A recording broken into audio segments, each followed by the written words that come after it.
Nous sommes dans la dernière pièce de la Fondation Bernard Macret, en haut de l'escalier. Euh, cette pièce ressemble à une chambre mortuaire. L'artiste Bao, attends, je ne me rappelle plus. Gaobo, voilà. Donc, a découpé ses photographies sur lesquelles il a rajouté donc de la peinture gélatine. Il a découpé ses photographies avec des néons qui clignotent. Il s'est intéressé aux rituels mortuaires au Tibet et d'ailleurs c'est nu avec des morceaux de cheveux noirs prennent des allures d'enterrement érotique, mais c'est très très frappant. Alors évidemment des vrais cheveux et avec ce tissu sain, mandala. Donc c'est très très impressionnant puisque cet artiste il travaille évidemment même avec son sang. Et c'est d'autant plus impressionnant quand on sait qu'en Chine, euh, le gouvernement incite à ne plus enterrer ses morts, mais à faire disparaître les corps et à consulter la mémoire de défunts proches sur Internet. Donc tout devient virtuel. Et on se rappelle que pendant la Révolution culturelle, eh bien, le corps des morts servait à la nourriture des poulets, si bien que le prix du poulet avait chuté, comme le raconte très bien Lucien Baudard dans son livre la Chine du cauchemar, après avoir parlé de la Chine de la tendresse.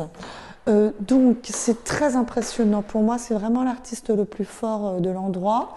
En particulier, ce visage inversé est très énigmatique. Est-ce que c'est un tissu?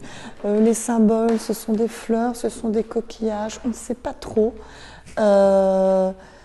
Euh, évidemment, ça fait penser à la photographie inversée, hein, où on inverse les couleurs, le noir, le blanc.